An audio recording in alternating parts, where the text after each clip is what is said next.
Hello everyone. आप सभी लोगों का एक बार फिर से स्वागत है अनअकैडमी के नीट यूजी क्वेस्ट प्लेटफॉर्म पे। और यहाँ पर हम क्वेश्चंस के थ्रू चैप्टर का रिवीजन करते हैं और जानने की कोशिश करते हैं कि किसी चैप्टर से मैक्सिमम कितने क्वेश्चंस पॉसिबल हो सकते हैं। उस क्रम में अभी हम लोग फिजिकल केमिस्ट्री का लास्ट चैप्टर कर रहे हैं अपना इस चैनल पर, और वो है केमिकल काइनेटिक्स। केमिकल काइनेटिक्स के मॉडल्स अभी चल रहे थे, ठीक है, मॉडल पेपर्स में करा रहा था। और उस मॉडल पेपर में मैंने 2 मॉडल पेपर करा दिए हैं। आज मैं आखिरी मॉडल पेपर कराऊंगा, ये पार्ट 3 होगा। कल से हम लोग PYQs स्टार्ट करेंगे, नेक्स्ट डे से मतलब मंडे से PYQs स्टार्ट करेंगे, ठीक है। तो जो लोग नए आ रहे हैं उनको मैं बता दूं, यहाँ मैं हर क्वेश्चन पे 100 से 150 क्वेश्चंस कराता हूँ हर चैप्टर पे, ठीक है। गुड आफ्टरनून एवरीवन, ठीक है। तो और उसमें मतलब लगभग लगभग हर एक कंसेप्ट क्लियर हो जाता है, ठीक है। किसी भी चैप्टर का अगर आप एक बार पढ़े हुए हो तो आपका पूरा ये कंसेप्ट क्लियर हो जाएगा। तो it is a very good series for revision. जो लोग अभी नए आए हुए हैं वो जाके hello Yogita, hello NK, hello Rishika, सभी लोग आ जाइए, ठीक है। तो आप पुरानी सीरीज देख सकते हैं, काफ़ी मैंने करा रखा है, काफ़ी चैप्टर्स करा दिए हैं, आप एक बार देख लीजिएगा, ठीक है। So let's crack it. आज का हम लेक्चर स्टार्ट करते हैं। आज का लेक्चर स्टार्ट करने से पहले कुछ एक इंपॉर्टेंट बातें। सर संडे को मैराथन है क्या? नहीं, संडे को स्पेशल क्लास है बेटा, कल स्पेशल क्लासेस हैं तो उसमें आ जाना है। 11 से 12 और 1 से 2 है मेरी स्पेशल क्लास, ठीक है। सो मेरा नाम शुभम श्रीवास्तव और मैंने अपनी पोस्ट ग्रेजुएशन कर रखी है बनारस हिंदू यूनिवर्सिटी से, और इसके साथ साथ मेरी ऑल इंडिया रैंक 22 रह चुकी है CSIR नेट के एग्जामिनेशन में। और पिछले 7 से ज़्यादा सालों से मैं आप जैसे बच्चों को पढ़ा रहा हूँ। उम्मीद करता हूँ आपको ये सारे लेक्चर से सारा कुछ समझ आएगा। हेलो निपुर, आ जाओ आ जाओ आ जाओ सब लोग, ठीक है। और अगर आप लोग अपनी तैयारी को लेकर सीरियस हैं, please go for the plus subscription. Plus subscription आपके यूट्यूब के प्लेटफॉर्म से बिल्कुल अलग है। वहाँ आपको एक अलग तरीके का ट्रीटमेंट मिलता है, ठीक है। सारे बच्चे सीरियस होते हैं, मतलब बहुत वहाँ पर ऐसा नहीं होता कि कोई आया और चला गया, कोई आया और चला गया।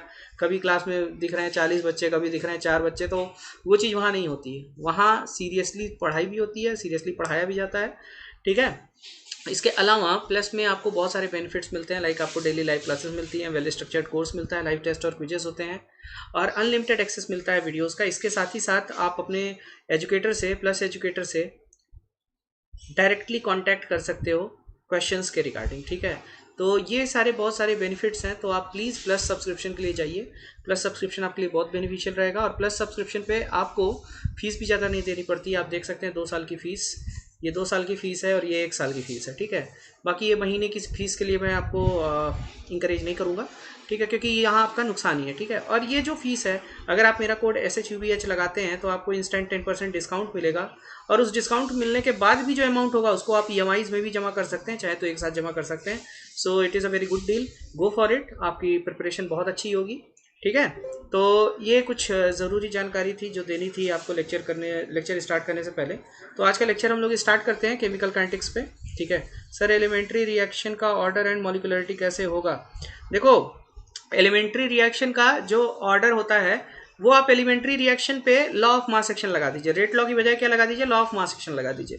लॉ ऑफ मास एक्शन वहाँ अप्लाई होता है, और वहाँ जो स्टोइचियोमेट्रिक कोफिशिएंट्स होते हैं एलिमेंट्री रिएक्शन में, उन्हीं को हम क्या मान लेते हैं, ऑर्डर मान लेते हैं, ठीक है। और मॉलिक्यूलरिटी आप देख लीजिए कि रिएक्टेंट साइड में कितने काइंड ऑफ मॉलिक्यूल्स अवेलेबल हैं, जितने काइंड ऑफ मॉलिक्यूल्स अवेलेबल होंगे वही उसका क्या होगा, मॉलिक्यूलरिटी हो जाएगा।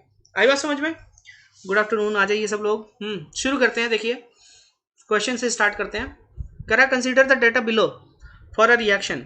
डेटा क्या दिया हुआ है, डेटा क्या दिया हुआ है, टाइम दिया हुआ है इतने इतने टाइम पे, और ये रेट दिया हुआ है। From the above data the order of the reaction is, तो टाइम बढ़ता घटता जा रहा है। बताइए, आंसर कीजिए।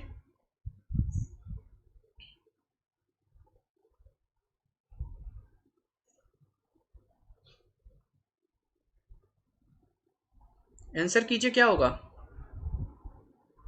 ठीक है, तो यहां हम क्या देख रहे हैं, टाइम बढ़ रहा है, टाइम बढ़ रहा है। तो अच्छा ये बताओ, टाइम बढ़ रहा होगा तो A0 भी तो कम हो रहा होगा, A0 भी तो डिक्रीज हो रहा होगा टाइम के साथ साथ, ठीक है। जब A0 टाइम के साथ साथ डिक्रीज हो रहा होगा, इससे क्या समझ आ रहा है कि rate is not depending on the concentration of reactant. तो जब कंसंट्रेशन ऑफ रिएक्टेंट पे डिपेंडेंट नहीं करेगा तो ऑर्डर क्या हो जाएगा, जीरो हो जाएगा। इस वजह से अपना फर्स्ट ऑप्शन करेक्ट हो जाएगा। बढ़ते हैं अगले क्वेश्चन की तरफ। द ग्राफ बिटवीन लॉग के versus 1/t is a straight line, the slope of the straight line is, जल्दी बताइए जल्दी बताइए।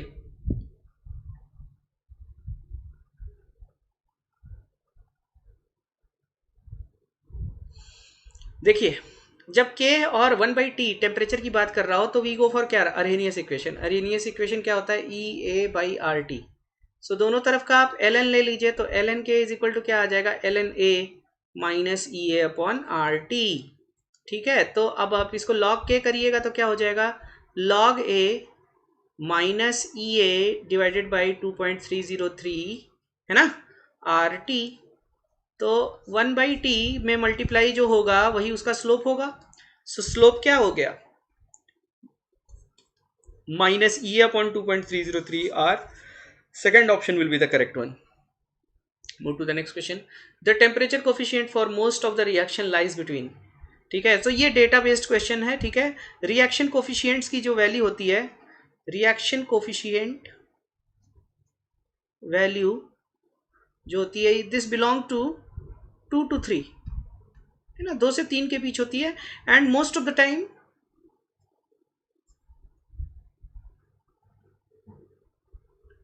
It is 2। ठीक है, जब आपको रिएक्शन कुछ कुछ ना दिया हुआ हो ना, जब आपको मान लीजिए क्वेश्चन में रिएक्शन कोफिशिएंट, टेम्परेचर कोफिशिएंट नहीं दिया हुआ है, रिएक्शन टेम्परेचर कोफिशिएंट, ठीक है, टेम्परेचर कोफिशिएंट कुछ ना दिया हुआ तो आप 2 मान के चलिएगा। ठीक है, हाँ कल बताया था मैंने। So it's value lies between 2 to 3, ठीक है, 2 से 3 के बीच ही लाई करती है ये वैल्यू। मेरे ख्याल से सबको आइडिया होगा, ये डेटा बेस्ड क्वेश्चन था। बढ़ते हैं अगले क्वेश्चन की तरफ। कह रहा है कि if the volume of closed vessel in which of the following simple reaction is carried out is reduced to 1/3 of the original volume, the rate of the reaction becomes, क्या होगा,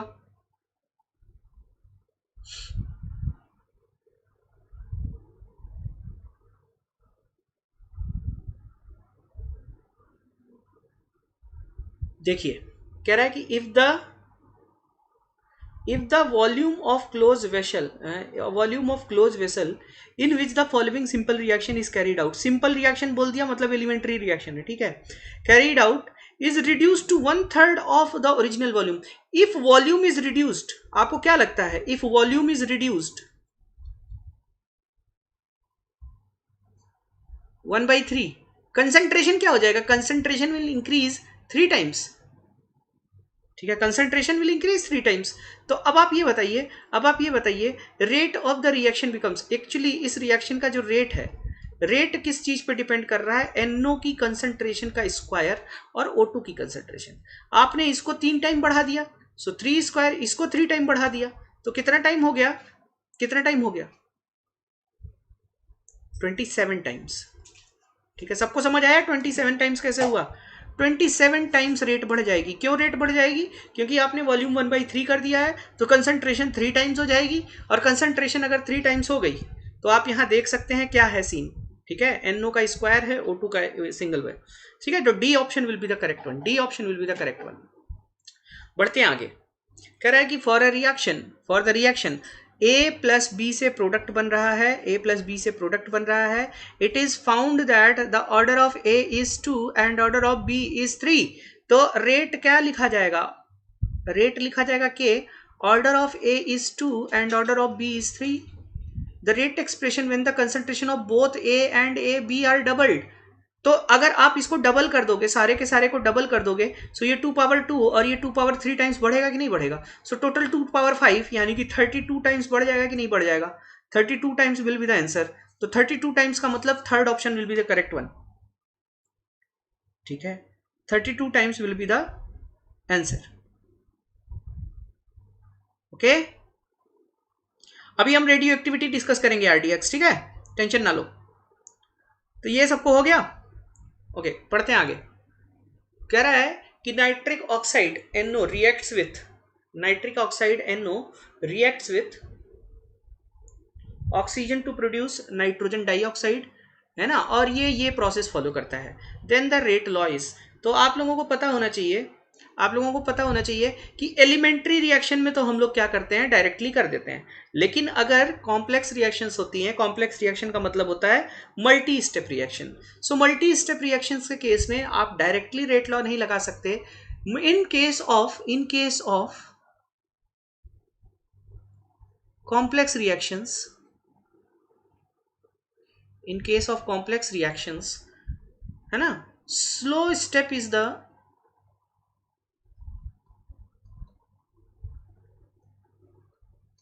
स्लो स्टेप आरडीएस होता है, ठीक है।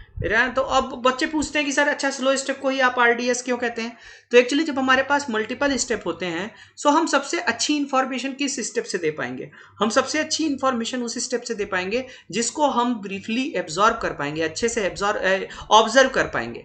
तो हम किसको ज्यादा अच्छे से ऑब्जर्व कर पाएंगे? जो स्लो होगा, ठीक है। सो इसलिए मल्टी स्टेप रिएक्शंस में आपकी जो स्लो स्टेप होती है वही रेट डिटरमाइनिंग स्टेप होती है। सो यहां पर आपका अगर रेट देखा जाए तो rate should be equal to K1 NO3 into NO, ये होना चाहिए।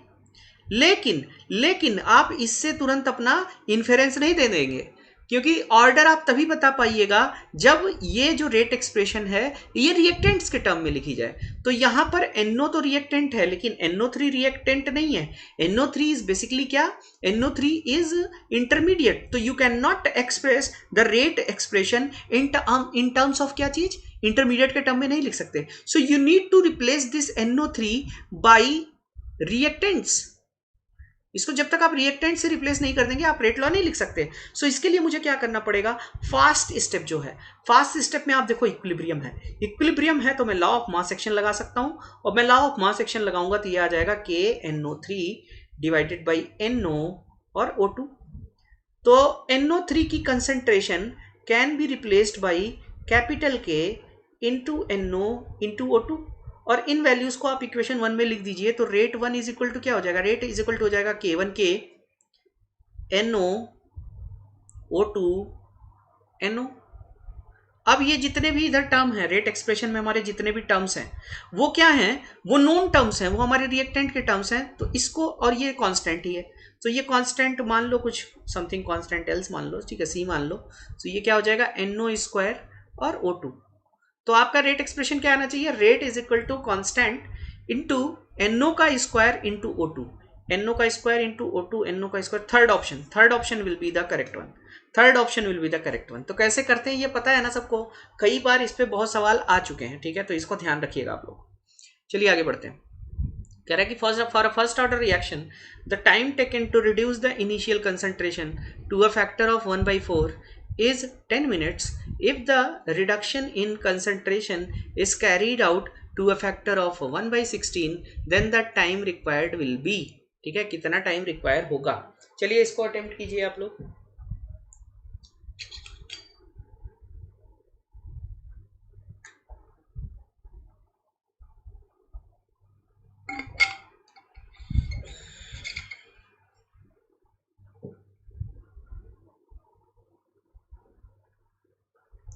देखिए, फॉर फर्स्ट ऑर्डर रिएक्शंस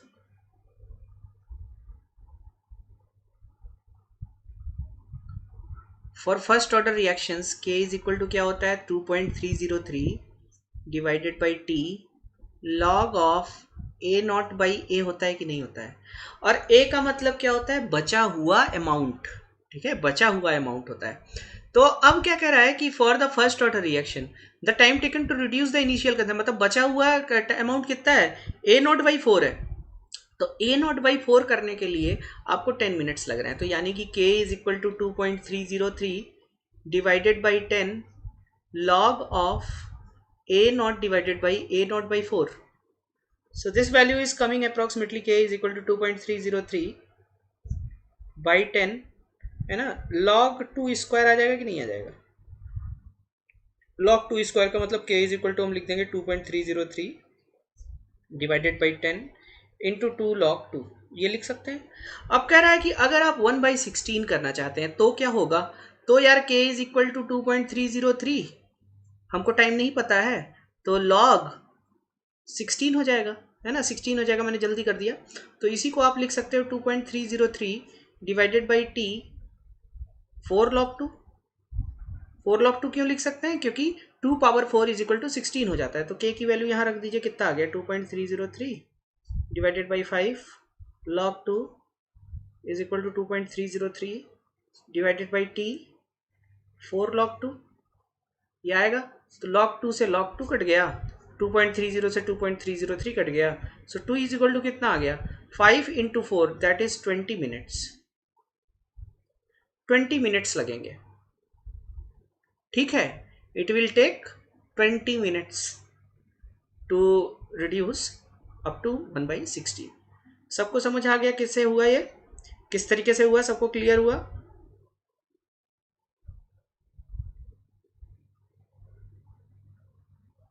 भैया कौन है ये, क्या नाम है, तनुपाल भाई, वो हाफ लाइफ होता है बेटा।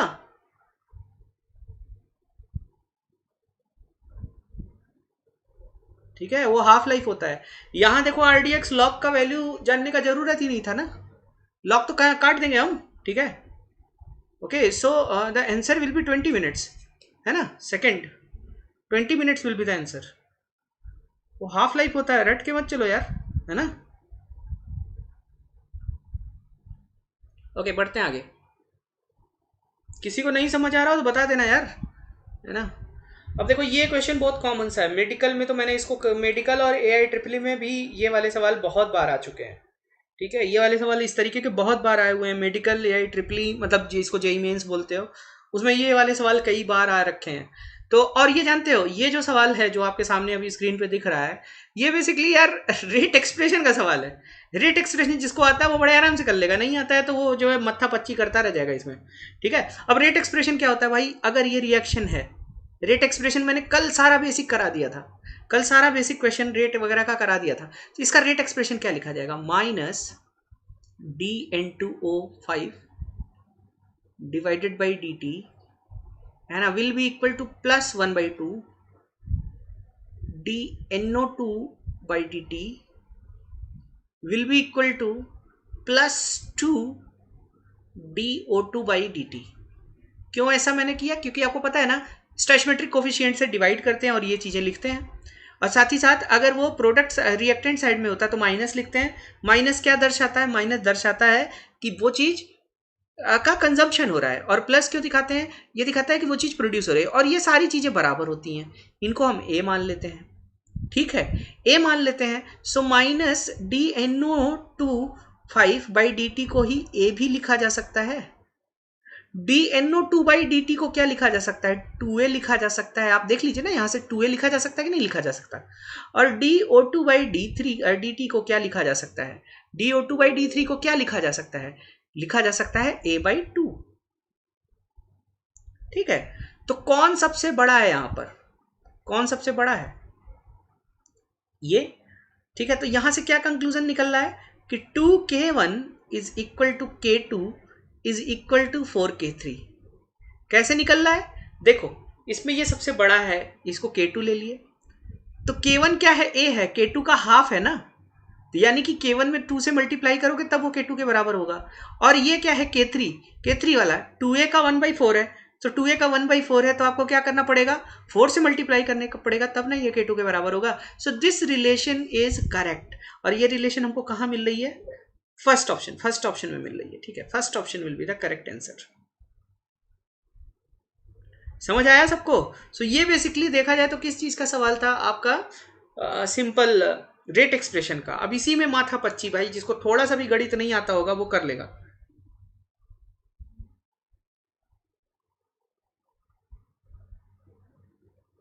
इतना क्वेश्चन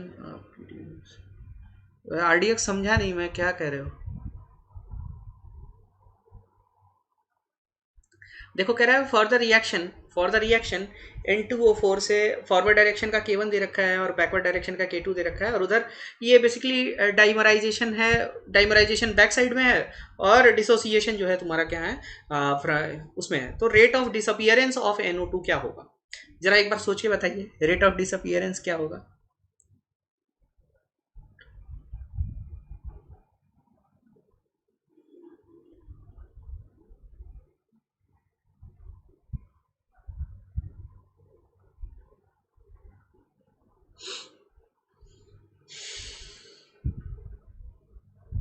देखिए, इधर देखिए, जो rate of formation of 2NO2 है, rate of formation of 2NO2 है, वो कितना है,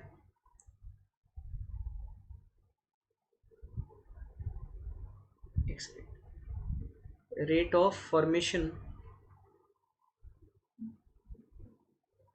ऑफ NO2 वो कितना होगा यार, K1 इंटू N2O4 होगा कि नहीं होगा, है ना, K1 इंटू ये होगा। और रेट ऑफ फॉर्मेशन का मतलब ये हुआ कि यहाँ सबसे पहले ये लिख लो DN2O4 डिवाइडेड बाई, ये रेट ऑफ द रिएक्शन होगा, एक सेकंड रुक जाओ, dt is will be equal to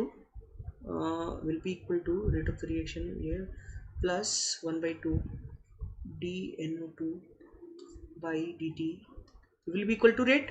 तो रेट ऑफ रिएक्शन ये लिखा जाएगा, तो रेट ऑफ फॉर्मेशन क्या आ जाएगा, रेट ऑफ फॉर्मेशन ट्वाइस हो जाएगा, ठीक है। और रेट ऑफ फॉर्मेशन का मतलब यही होता है plus dNO2 divided by dt। और rate of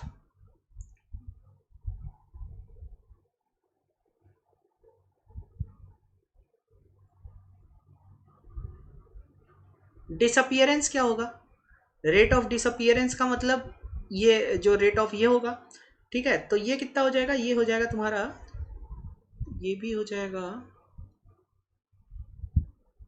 K2 NO2 square के टर्म्स में रेट होगा, तो रेट ऑफ डिसअपियरेंस क्या हो जाएगा, 2A हो जाएगा, ठीक है। So rate of disappearance, net rate of disappearance क्या होगा, एक सेकंड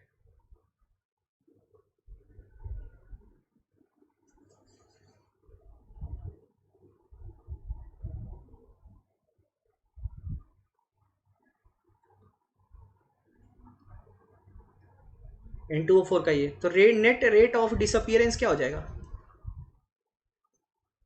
इन दोनों घटा दो, 2K2NO2 का स्क्वायर माइनस 2K1 N2O4,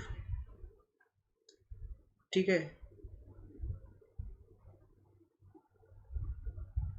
अरे थैंक यू बेटा, थैंक यू, आप लोग यार मेहनत करो तो मैं बच्चों के लिए करने के लिए हमेशा तैयार रहता हूँ कि बच्चों को मेहनत ना करनी पड़े ज़्यादा, ठीक है। सारे क्वेश्चंस कर लिया करो आप, फिर टेस्ट वगैरह दिया करो, देखो सारे क्वेश्चन आपको यहीं से मिल जाएंगे। ऋषिका सेकंड ऑप्शन नहीं होगा बेटा, सेकंड ऑप्शन नहीं होगा, फोर्थ ऑप्शन होगा ना, फोर्थ ऑप्शन हो जाएगा ना यहाँ पर, fourth option will be the correct. जाके एक बार इस पर चिंतन मनन कर लेना, ठीक है, समझ आ जाएगा। बढ़ते हैं अगले क्वेश्चन की तरफ। डबल कैसे हुआ, अच्छा, देखो एक्चुअली जो तुम लोग ये लिखते हो rate of reaction is equal to K1 N2O4, तो रेट आपका K1 N2O4 हो गया, है ना। So rate of appearance of DNO2 by A2 क्या होगा, ये 2 इधर जाके मल्टीप्लाई हो जाएगा, इसलिए मैंने किया। आया समझ में तनुपाल, ओके। चलो देखो, ये वाले क्वेश्चन बहुत बार पूछे जाते हैं और बच्चे एकदम गलत करके आते हैं, ठीक है। सीधा फंडा याद रखना। एक चीज अभी मेरी बात सुन लो कि जो हम फर्स्ट ऑर्डर रिएक्शंस करते हैं ना, फर्स्ट ऑर्डर रिएक्शंस में आप क्या लिखते हो, 2.303 divided by T log of A0 by A। So you are taking, आप रिएक्टेंट के मोल का रेशियो ले रहे हो ना, और अगर रिएक्शन गैसियस है सो मोल का रेशियो ही प्रेशर का रेशियो होगा। So in case of gaseous reaction आप मोल की जगह प्रेशर को यूज कर सकते हो, बस इतना समझ आ गया तो काम हो जाएगा। देखो अब ये होमोजीनियस गैसियस रिएक्शन है, रिएक्शन क्या है, A से B plus C plus D बन रहा है ना। इनिशियल प्रेशर मान लो, इनिशियल प्रेशर ये P0 है, तो P0 है तो ये 0 रहा होगा।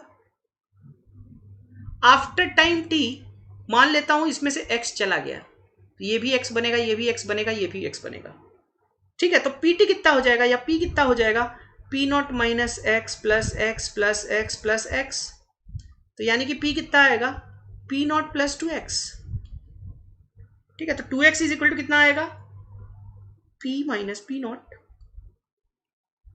यही आएगा कि नहीं आएगा, P माइनस P0 आएगा, और x इज इक्वल टू कितना आ जाएगा, P माइनस P0 बाई 2, है ना। So for rate expression, first order के रेट के लिए तुमको क्या चीजें चाहिए, P0 और P0 माइनस एक्स चाहिए, दैट्स ऑल। तो तुम्हारा जो K इज इक्वल टू होगा वो होगा 2.303 divided by T log of P0 upon P0 minus x, ये चीज तुमको चाहिए। तो यहाँ x तो अननोन है और नोन क्या है आपका P है, तो x को आप इसके टर्म में ला दीजिए। तो आप ये बताओ P0 माइनस एक्स कितना आ जाएगा, P0 माइनस एक्स कितना आ जाएगा, P0 minus P by 2 plus P0 by 2, okay. ये आएगा कि नहीं आएगा, तो इसको हम क्या लिख सकते हैं, 3P0 minus P divided by 2, है ना। तो अब जब आप इसको वैल्यू को यहां रख दीजिएगा इक्वेशन नंबर 1 में, सो क्या आ जाएगा, k is equal to 2.303 divided by T log of 2p0 divided by 3p0 minus p। So this will be the answer. अरे ऐसा कौन सा दिख रहा है, कौन सा दिख रहा है, हाँ first option will be the correct one. First option will be the correct one. First option कैसे हुआ समझ आया ना, कि आपको जब भी रेट एक्सप्रेशन लिखना होता है फर्स्ट ऑर्डर के लिए क्या लिखते हो, k is equal to 2.303 divided by T log of a not by a not minus X लिखते हो ना। तो तुमको a नॉट और a नॉट माइनस एक्स चाहिए होता है, बस और कुछ नहीं चाहिए होता है। और गैसियस रिएक्शन के लिए मोल्स का जो रेशियो होता है वही प्रेशर का रेशियो होता है। सो हमने क्या किया, P not by P not minus X will be equal to क्या है, a not by a not minus X. So उसी फंडे को अपना लिया और ये देखो कर लिया। ठीक है, मेरे ख्याल से समझ आ गया होगा सबको। तो बढ़ते हैं हम अगले क्वेश्चन की तरफ। क्वेश्चन देखिए आप लोग।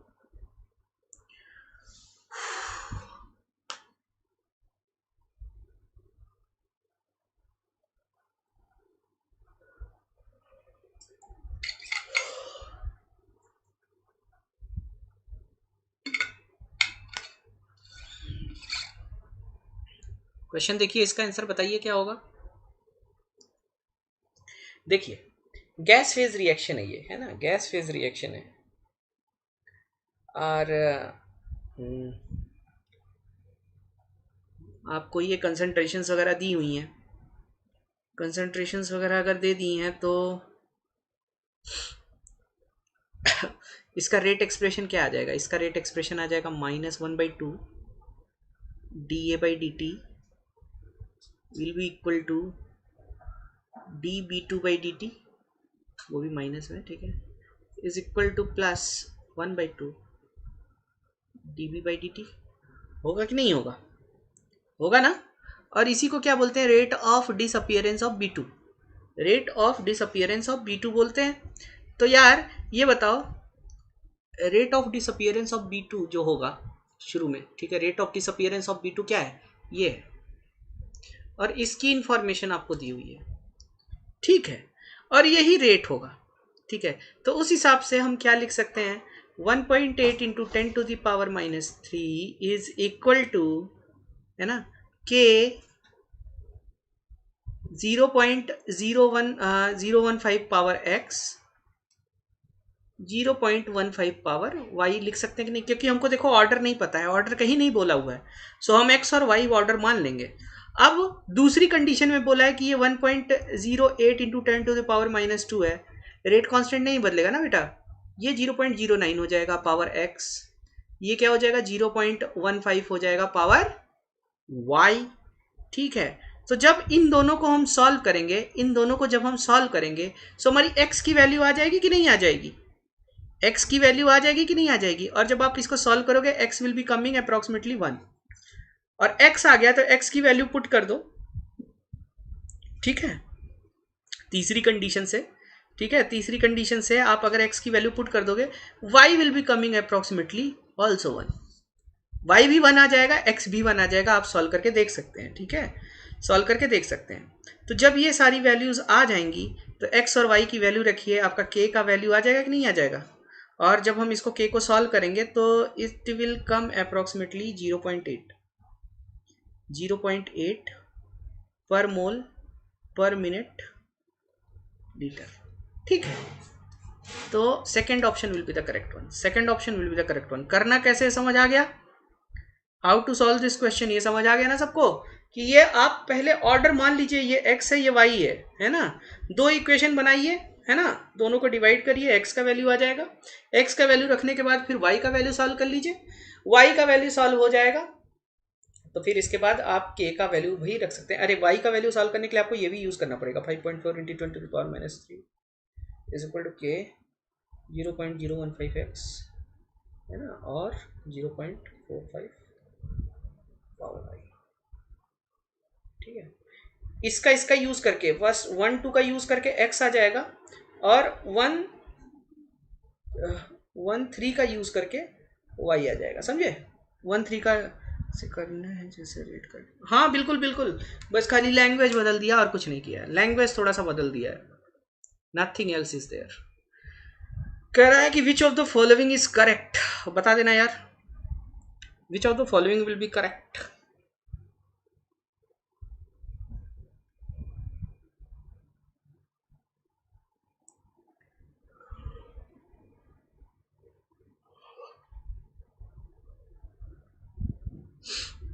Which of the following is correct, जल्दी बताइए।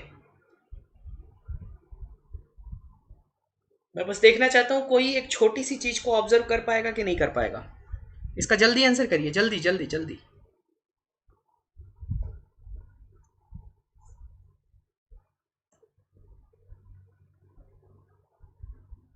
वाह, जल्दी आंसर करो भाई।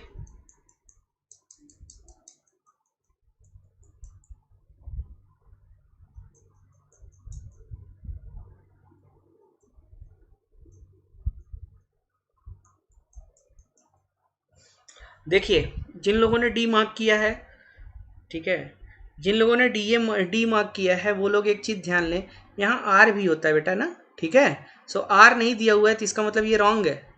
For zero order t half is inversely proportional to initial concentration, no, t half पे तो डायरेक्टली प्रोपोर्शनल होता है ना, इस पे तो कितना क्वेश्चन कराए थे, तो यानी कि ये भी रॉन्ग दिया हुआ है। Catalyst decreases the activation energy, बिल्कुल कैटलिस्ट यही काम तो करता है, ठीक है। हाँ बिल्कुल बिल्कुल Nupur, you are correct. Gas constant नहीं दिया हुआ है यहाँ ऑप्शन में, ठीक है। सो थर्ड ऑप्शन करेक्ट होगा, ऑल ऑफ दीज करेक्ट नहीं है, ठीक है। छोटा सा आर देखना था वहां पर, देखो रेट कांस्टेंट दिया हुआ है 50 डिग्री सेल्सियस पे और रेट कांस्टेंट दिया हुआ है 100 डिग्री सेल्सियस पे। बोल रहा है ई वैल्यू क्या होगी, तो ई वैल्यू निकालने के लिए हमको क्या करना पड़ेगा, हम जानते हैं कि Arrhenius equation k is equal to A E to the power minus E A upon R T, है ना। तो k1 इज इक्वल टू क्या हो जाएगा, A E to the power minus E A upon R T one, और k2 is equal to क्या हो जाएगा, A E to the power minus E A upon R T two होगा। तो अब जब हम इनको डिवाइड करेंगे k2 बाई k1 करेंगे तो k2 by k1 is equal to क्या आता है, a तो कट जाएगा, e to the power minus E A upon R common हो जाएगा, और 1 upon t2 minus 1 upon t1 हो जाएगा, यही होगा। अब दोनों साइड का ln अगर ले लें तो ln k2 by k1 is equal to क्या आ जाएगा, minus E A upon R, है ना, 1 upon t2 minus 1 upon t1, है ना। इसको अगर और अच्छे से सॉल्व किया जाए तो log k2 upon k1 is equal to, हम प्लस कर दे रहे हैं, ठीक है, हम प्लस कर दे रहे हैं, ये अपॉन 2.303 r हो जाएगा, प्लस कर दिए तो ये आगे पीछे कर लो, तो ये क्या हो जाएगा, t2 minus T one divided by t1 t2। ध्यान रखना मैंने प्लस माइनस कब किया है। सो अब आपको k2 पता है, k2 आपको दिया हुआ है, k2 कितना दिया हुआ है, 4.5 into 10 to the power 7, k1 कितना दिया हुआ, 1.5 into 10 to the power 7, okay. और ई बताना है 2.303 आर, आर का मतलब 8.314, T2 माइनस T1 का मतलब क्या हो गया, 50, है ना। और इसको आप एज इट इज नहीं रखिएगा, 100 डिग्री सेल्सियस का मतलब होता है 373 केल्विन, 50 डिग्री सेल्सियस का मतलब क्या होता है 323 kelvin. So you have to put these values, ये चीज ध्यान रखिएगा वरना क्वेश्चन गलत हो जाएगा। 373 इंटू 323 ये रख के सॉल्व करना है। जो लोग 50 और 100 रख के आएंगे वो लोग गलत कर देंगे, समझे, वो लोग गलत कर देंगे। तो जब हम इसको सॉल्व करेंगे, जरा सॉल्व कीजिए, so we will be getting E A is equal to, on solving these equations EA will be coming approximately 22007 joules, ठीक है, 2200, तो ये हो जाएगा तुम्हारा कितना आ गया, 2.2 into 10 to the power 4 joules आ जाएगा, ठीक है। Third option will be the correct one, third option will be the correct one. कैसे सॉल्व हुआ समझ आया सबको, कैसे सॉल्व हुआ समझ आया, चलो आगे बढ़ते हैं। कह रहा है in Arrhenius equation k is equal to A E to the power minus E upon R T, A may not be termed as rate constant. कब होगा ऐसा, जल्दी बताइए।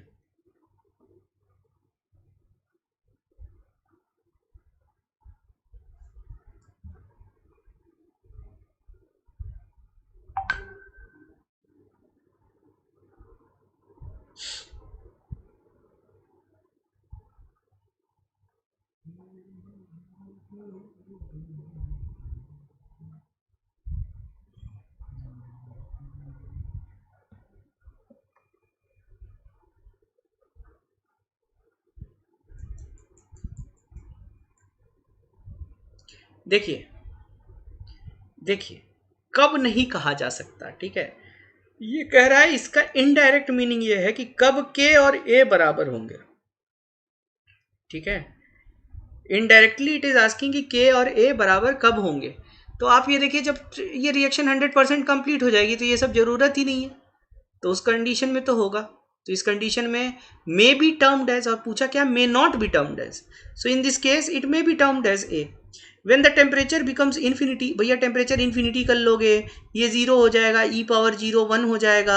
सो 1 हो जाएगा तो के तो ए बराबर हो जाएगा ना।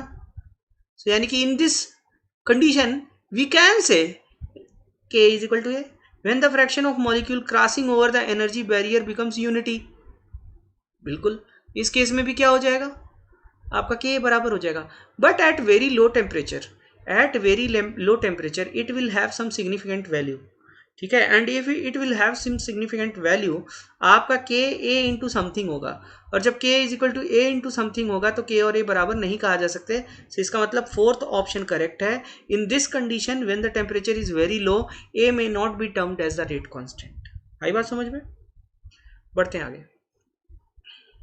क्या है क्वेश्चन कि the rate constant of the production of 2b by the reaction is इतना, 1:1 molar ratio of A to B in the reaction mixture। C वाला बता दीजिए, C क्या है। When a fraction of molecule crossing over the energy barrier becomes unity। तो जब देखो देखो, ये कह रहा है भाई 100%, देखो ये जो बात का है ना कि when the reactant will convert into 100%, तो 100% कब कन्वर्ट हो जाएगा, जब सारे मॉलिक्यूल इधर आ जाएं, तभी ना 100% होगी। सो कह रहा व्हेन द फ्रैक्शन, जो ये मॉलिक्यूल ये क्रॉस करने, मान लो 100 मॉलिक्यूल थे, 100 में से 50 ही क्रॉस कर पा रहे हैं, तो फ्रैक्शन क्या है, 50/100 है, तो रिएक्शन 100% नहीं हुई है। लेकिन अगर ये फ्रैक्शन 1 हो जा रहा है, यूनिटी हो जा रहा है, मतलब 100 के 100 क्रॉस कर जा रहे हैं, तब तो कह सकते हैं ना, जब 100 के 100 क्रॉस कर जाएंगे इसका मतलब रिएक्शन 100% हो गई।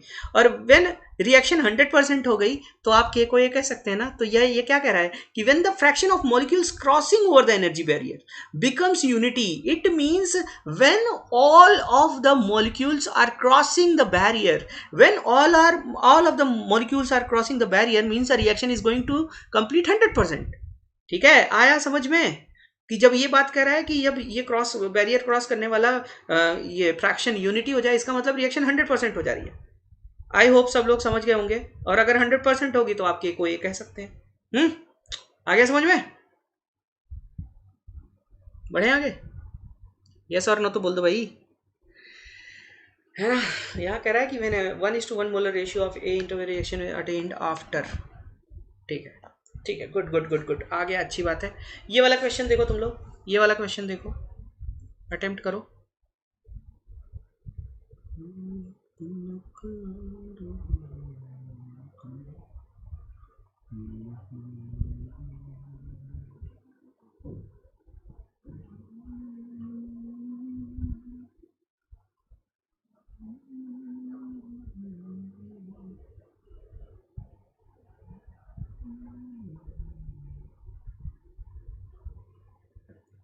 चलो आ गया, ये क्वेश्चन देख लिया सब लोगों ने। थोड़ा तिकड़मी क्वेश्चन है, ठीक है। तिकड़मी क्वेश्चन है।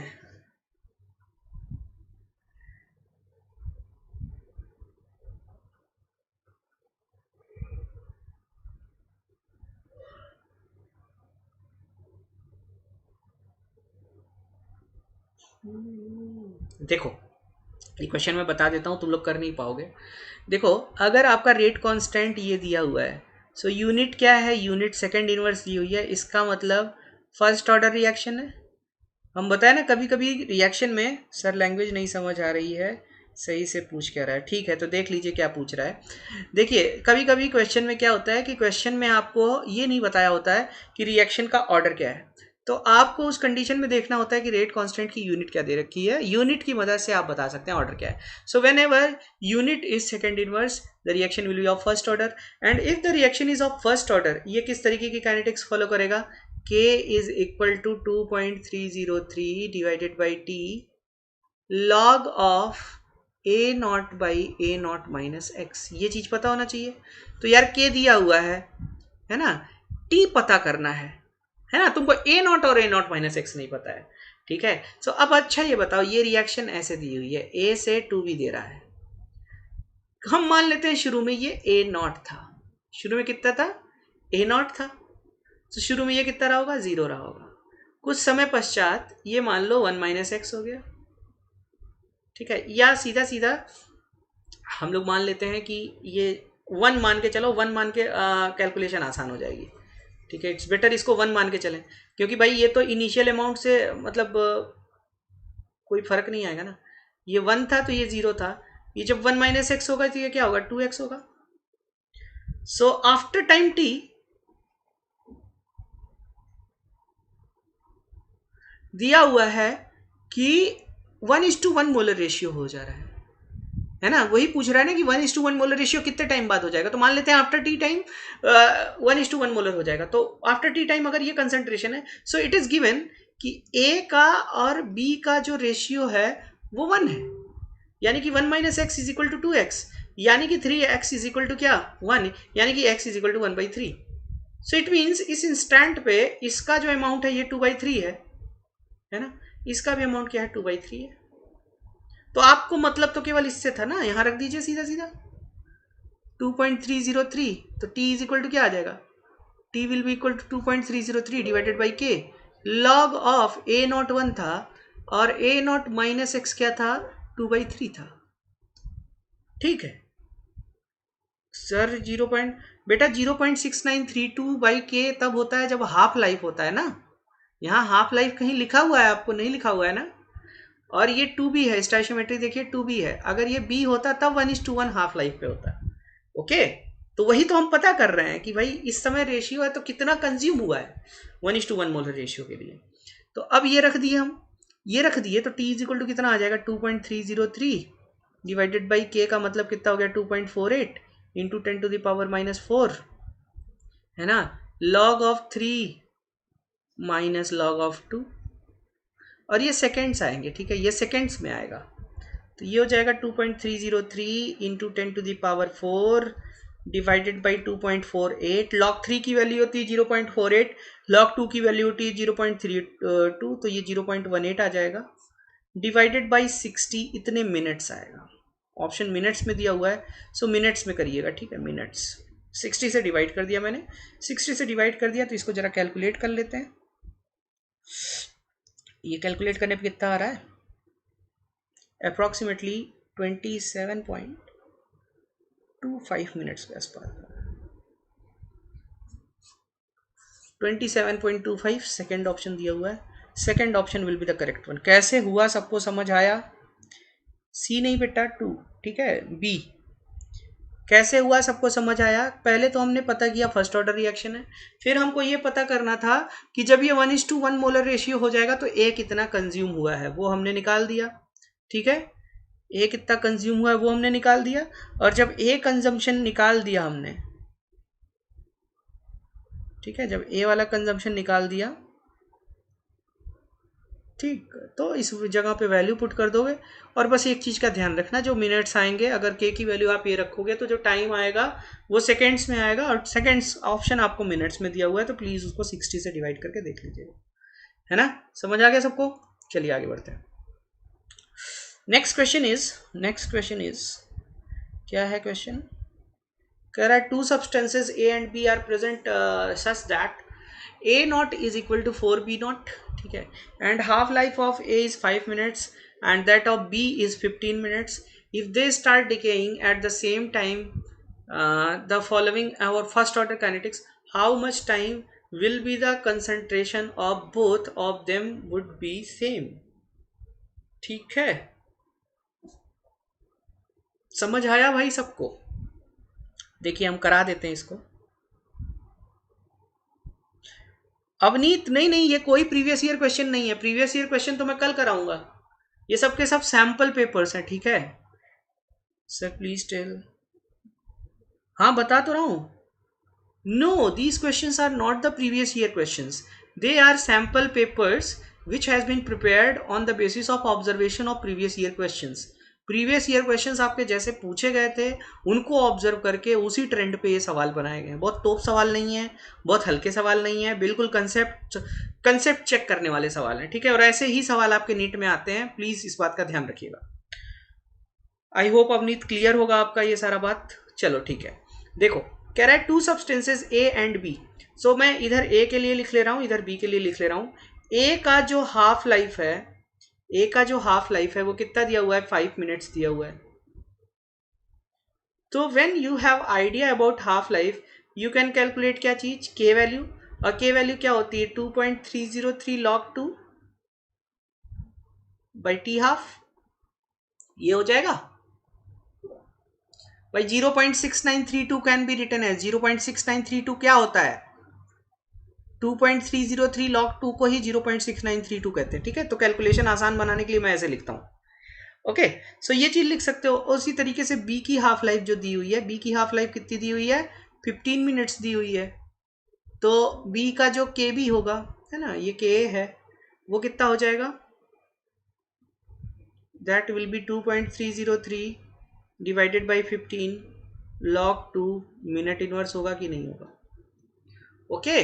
अब कह रहा है two substances present in such that A naught is equal to 4 B naught, half life दे रखा है, ठीक है। If they start decaying at the same time following first order kinetics how much time will the concentration of both become equal. तो कह रहा है मान लेते हैं हम टी टाइम लगेगा, मान लेते हैं टी टाइम लगेगा, तो t time is equal to क्या हो जाएगा, 2.303 divided by k log of A not,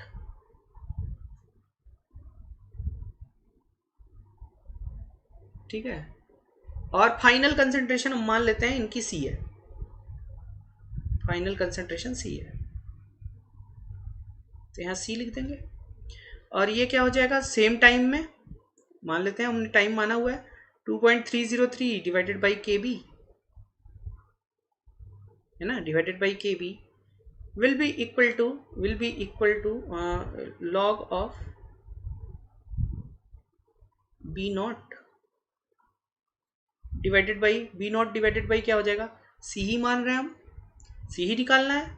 तो अब हम इसको सॉल्व कर सकते हैं कि नहीं कर सकते हैं, ठीक है। It can be solve very easily, it can be solve very easily, है ना। देखो ए नॉट इज इक्वल टू, बस आप क्या करिए,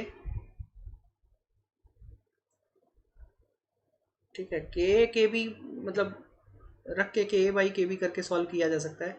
यहां से आप सबसे पहले सी निकालिए, ठीक है, सी निकालिए, यहां से ये वैल्यूज रखिए। ऑन सॉल्विंग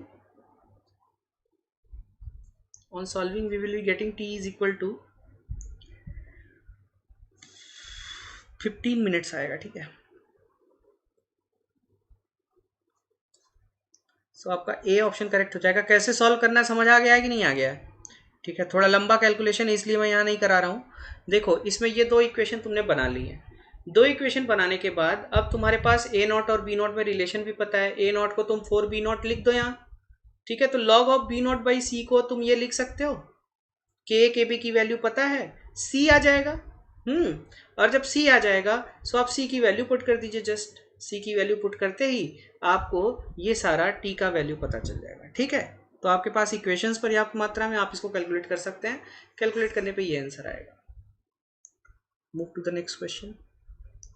क्या करा है कि if the rate of reaction increases by 27 times when temperature increase by 30 then the temperature coefficient of the reaction is, कल ही मैंने आप लोगों को बताया था K2 by K1 is equal to x to the power delta T by 10, ठीक है। तो temperature coefficient reaction 27 times increase कर जा रही है, यानी कि K2 by K1 27 है, ओके। और टेम्परेचर जब क्या किया जा रहा है, 3 टाइम्स बढ़ाया जा रहा है, 3 टाइम्स बढ़ाया जा रहा है, 30 केल्विन बढ़ाया जा रहा है, तो 30/10, तो ये आ रहा है x cube is equal to 27, और x cube is equal to 27 अगर आ रहा है तो एक्स इज इक्वल टू कितना आ जाएगा, 3 आ जाएगा। कैलकुलेशन थोड़ा लंबा था ऋषि का, इसलिए मैंने सीधा आंसर लिख दिया उसका, ठीक है। सो यहाँ पर 3 आ रहा है, तो इसलिए टेम्परेचर कोफिशिएंट विल बी 3, ये this will be the option, this will be the correct option. बढ़ते हैं आगे। कह रहा है कि the reaction A to B follows first order kinetics, the time taken for 0.8 mole of A to produce 0.6 mole of B is 1 hour. What is the time taken for conversion of 0.9 mole of A to produce 0.675 mole of B? वाह, first order kinetics follow कर रहा है, तो सीधा सीधा K is equal to क्या हो जाएगा, K विल बी कितना, K विल बी तुम्हारा 2.303 divided by T log of A not by A, है ना। अब कह रहा फर्स्ट ऑर्डर काइनेटिक्स कर रहा है, तो ठीक है, ए टू बी अगर लिए हो, शुरू में अगर ये 0.8 मोल है तो ये 0 रहा होगा, 0.8 मोल से अगर तुम 0.6 मोल बना रहे हो तो ये बता कितना, 0.2 बचा, तो 0. आपको ए नॉट पता चल गया और ए पता चल गया, तो के इज इक्वल टू क्या आ जाएगा, के इज इक्वल टू क्या आ जाएगा, के will be 2.303 divided by T, है, ये कितना हो रहा है, 1 आवर लग रहा है, तो 1 आवर के टर्म्स में लेके चलना है, log of A naught divided by A, 8/2 आएगा, मतलब 4 आएगा, 4 का मतलब 2 log 2 हो जाएगा, तो ये हो जाएगा तुम्हारा 2.303 इंटू 2 log 2, यानी कि ये आ जाएगा, इसी को ऐसे ही लिखते हैं ना, इतने आवर्स आएगा। दिस इज के वैल्यू। अब अगर आपको के वैल्यू पता है, के वैल्यू पता चल गई है, अब कह रहा है कि अगर ये ए टू बी में अगर ये 0.9 था शुरू में, तो यार 0.675 कब बनेगा, इसमें से इतना घटा दो, और 0.675 जब तुम घटाओगे तो यू विल बी गेटिंग 0.225, ये 0.225 होगा। तो अब हमको इसका टाइम बताना है, तो t इज इक्वल टू क्या हो जाएगा, 2.303 डिवाइडेड बाई के, आर इनवर्स है, ठीक है, के इतना आएगा, और के की वैल्यू कितनी है, 2.303 इंटू 2 log 2, ओके, ये आ जाएगा log of A not 0.9 divided by 0.225, ये आएगा कि नहीं आएगा, ये आ जाएगा, और इसको काट दो, सो 900 डिवाइडेड बाई 225, 900 डिवाइडेड बाई 225,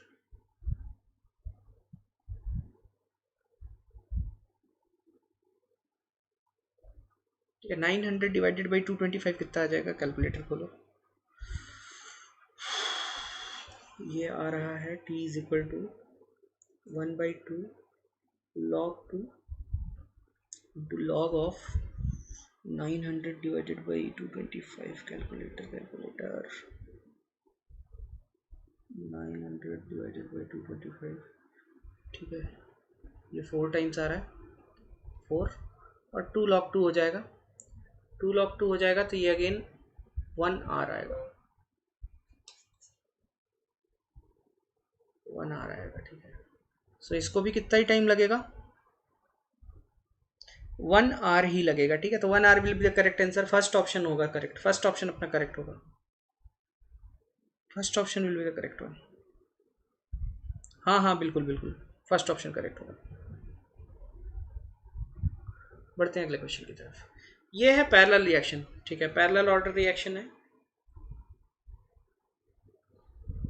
ठीक है, पैरेलल फर्स्ट ऑर्डर रिएक्शन है, परसेंटेज ऑफ बी कह रहा है, परसेंटेज ऑफ बी फाइंड करने को कह रहा है। तो पैरेलल रिएक्शंस के लिए हमारा अप्रोच क्या होता है, देखिए पैरेलल रिएक्शन के लिए आपका जो, देखो इसमें क्या होता है हमेशा, for parallel reactions concentration of B by concentration of C will be equal to ये K1 बाई K2, ये होगा, है ना।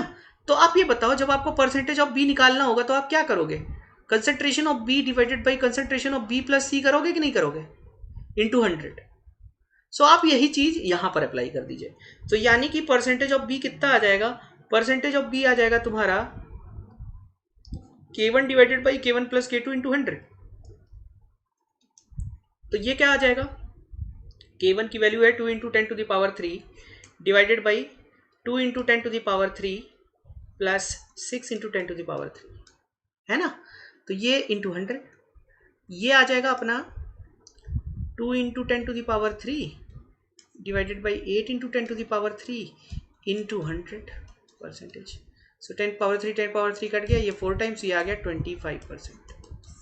सो दिस विल बी कितना, 25% होगा inside the solution. First option will be the correct one, first option will be the correct one. तो उम्मीद करता हूँ सबको समझ आ गया होगा। इसके अलावा एक क्वेश्चन और डाला हुआ हूँ, ये होमवर्क है आप लोगों का,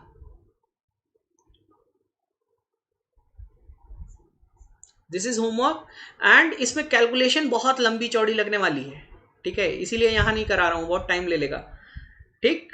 तो इसका मैं आंसर बता देता हूँ आप लोगों को, ठीक है, आप लोग इसको ट्राई करिएगा, मज़ा आ जाएगा, ठीक है, अगर कर ले जाओगे तो मज़ा आ जाएगा, और जो करेगा अगर नहीं समझ आएगा तो ही कैन आस्क, उसको मेरा नंबर पता ही है, ठीक है, टेलीग्राम लिंक तुमको पता ही है, टेलीग्राम पे मेरा नंबर दिया हुआ है, आप मुझसे डायरेक्टली पूछ सकते हो इस सवाल को। लेकिन एक बार इसको मैं चाहता हूं आप लोग ट्राई कीजिए, इसका करेक्ट आंसर है second option, correct answer is second option.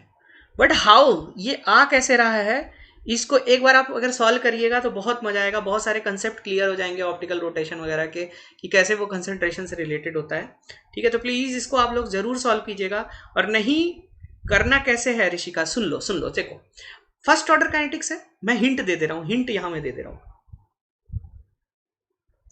First order kinetics है। सो जब फर्स्ट ऑर्डर काइनेटिक्स है, k इज इक्वल टू क्या होता है, 2.303 divided by T log of a not divided by a not minus x, ये होता है। अब आपको ये टेलीग्राम लिंक तनु बेटा दिया हुआ है, इस पे क्या बोलते हैं, डिस्क्रिप्शन बॉक्स में दिया हुआ है, और डिस्क्रिप्शन बॉक्स में ही एक फीडबैक फॉर्म भी दिया हुआ है, वो भी पढ़ दीजिएगा।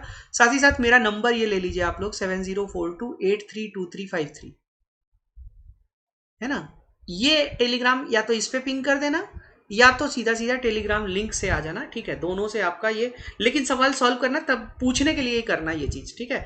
अब देखो हिंट मैं दे रहा हूं कैसे, आपकी नोन चीजें, नोन टर्म्स है आर इंफिनिटी, आर टी और आर नॉट, आपको आंसर इन्हीं के टर्म्स में करना है। तो अब आप क्या कीजिए, शुगर जब टूटता है तो किस में टूटता है, ग्लूकोज और फ्रक्टोज में टूटता है। इसमें सुक्रोज क्या होता है, डेक्स्ट्रो रोटेटरी होता है, ग्लूकोज डेक्स्ट्रो रोटेटरी, एक लीवो रोटेटरी होता है। इनका आप मान लीजिए R1 नॉट, R2 नॉट और R3 नॉट। सो इनिशियली ये A नॉट होगा, ये 0 0 होगा। सो इनिशियली जो R नॉट आएगा वो क्या आ जाएगा, A not R1 not. T time के बाद क्या होगा, A not minus x x. So T time पे जो आर टी होगा वो क्या होगा, A not minus x R1 not plus x, है ना, R2 not plus x R3 not, ठीक है। अब कौन डेक्स्ट्रो है कौन लीवो है ये मैं नहीं बताऊंगा। और इनफाइनाइट टाइम पे ये पूरा खत्म हो जाएगा, ये ए नॉट बचेगा, ये ए नॉट बचेगा, तो आर इन्फिनिटी क्या हो जाएगा, A naught R2 naught minus A naught R3 naught, क्योंकि ये डेक्स्ट्रो रोटेटरी एक लीवो रोटेटरी दोनों अलग अलग है, याद रखिएगा, ठीक है। ज्योमेट्रिकल सम लेते हैं, तो आप पूरा इक्वेशन बनाइएगा, और एनी हाउ आपका अब दिमाग यहीं पे मैं चेक करूंगा कि R1 नॉट, R2 नॉट और R3 नॉट को आप इलिमिनेट कैसे करते हैं। इलिमिनेट करते हुए आपको ये रेशियो यहां से ले आना है, ठीक है, इनके टर्म्स में ले आना है। So it will be very, मतलब बहुत मजेदार होगा ये, ठीक है। आप मुझसे पूछ लीजिएगा जरूर अगर नहीं हो पाता है तो, ठीक है। ग्लूकोज डेक्स्ट्रो होगा, दूसरा लीवो होगा, ठीक है। सो इसको सॉल्व जरूर कीजिएगा और पूछिएगा, है ना, क्योंकि अगर नहीं पूछते हैं तो एक बहुत अच्छा कंसेप्ट आप मिस कर जाएंगे। तो मैं यहाँ इसीलिए नहीं करवा रहा हूँ, क्योंकि जो सीरियस बच्चा होगा वो कम से कम पूछे एक बार मुझसे, ठीक है। मैंने सारा इन्फॉर्मेशन आप लोगों को दे रखा है अपने बारे में, आप मुझसे पूछिएगा ये सवाल जरूर, बट आफ्टर अ ट्रायल, है ना, एक ट्राई करके जरूर पूछिए इसको। चलिए, तो इसके अलावा आप लोगों का कल एक टेस्ट है, all India free mock test, ठीक है, वो कल से शुरू होगा, तो उसके लिए आप लोग इनरोलमेंट कर लीजिए, ठीक है। फ्री मॉक टेस्ट सीरीज शुरू हो रही है कल से 10 बजे से। सो इसके लिए इनरोलमेंट के लिए आप अनअकैडमी की वेबसाइट पे जाइए और इसको ज़रूर इनरोल कीजिए, ठीक है, आपको बेनिफिट ही मिलेगा। और कल का टाइम टेबल कल के लिए मैं बता दूं, कल 11 बजे से लेके 12 बजे तक और 1 बजे से लेकर के 2 बजे तक मेरी स्पेशल क्लास है, और स्पेशल क्लास में मैं कंप्लीट केमिस्ट्री का कंप्लीट केमिस्ट्री के हाई फ्रिक्वेंसी क्वेश्चंस कराऊंगा। हाई फ्रिक्वेंसी क्वेश्चंस मतलब कि जिन कंसेप्ट्स पे नीट ने सबसे ज्यादा बार सवाल पूछे किसी चैप्टर से। बहुत ज्यादा नहीं कवर करूंगा मैं, हर चैप्टर से 2-2 क्वेश्चन निकाल के लाऊंगा, ठीक है, जो बार बार रिपीट होते हैं, जो अब सेम क्वेश्चन तो नहीं रिपीट होगा ना, जिस फंडे पे क्वेश्चन बार बार रिपीट होते हैं उनका एक एक बात करके हम लोग, और उसके बारे में कुछ चीजें करके ये सारा कुछ कवर करेंगे, ठीक है। 11 बजे से 12 बजे तक जो होगा वो 11th क्लास के चैप्टर्स को करके कराऊंगा, और 1 बजे से लेकर 2 बजे तक मैं 12th क्लास के जो चैप्टर्स के ऐसे क्वेश्चंस होंगे उनको कराऊंगा। तो प्लीज आप लोग ये क्वेश्चन, ये वाला सीरीज जरूर देखिएगा, ठीक है, ये वाला सीरीज जरूर देखिएगा, फायदा करेगा, कुछ ना कुछ तो फायदा करेगा ही भाई। अगर मैं 11 से 11 12 सबके चैप्टर्स का 2-2 ऐसे कंसेप्ट ले आ रहा हूं जो बार बार पूछे गए हैं, है ना, तो तुम्हारे सामने मतलब उस 4-5 कंसेप्ट तो आने ही है ना नीट में, ठीक है। तो प्लीज इसको जरूर करिएगा, ठीक है, जरूर आइएगा आप लोग, okay. So thanks for watching my videos. अगर आप लोग को मेरे वीडियो अच्छे लगे तो प्लीज़ इनको लाइक कीजिए, शेयर कीजिए, सब्सक्राइब कीजिए। साथ ही साथ ये जो आज का स्लाइड था ये आपको टेलीग्राम लिंक पे मिल जाएगा, टेलीग्राम लिंक डिस्क्रिप्शन बॉक्स में दी हुई है, ठीक है। आप लोग जाइए टेलीग्राम लिंक को जरूर सब्सक्राइब कर लीजिए। और प्लीज़ अगर आपने प्लस सब्सक्रिप्शन नहीं लिया है तो SHUBH ये कोड यूज़ करना मत भूलिए और प्लस सब्सक्रिप्शन के लिए जाइए। साथ ही साथ 7 से 8 बजे तक आज लेट्स क्रैक नीट यूजी पे क्लास है, वहाँ रोज ही क्लास चलती है, वहाँ मैं थ्योरी पढ़ाता हूँ। सो वहाँ इलेक्ट्रोकेमिस्ट्री चल रहा है, ठीक है। और इलेक्ट्रोकेमिस्ट्री में आज मैं बैटरीज कराने वाला हूँ। क्या कराने वाला हूँ?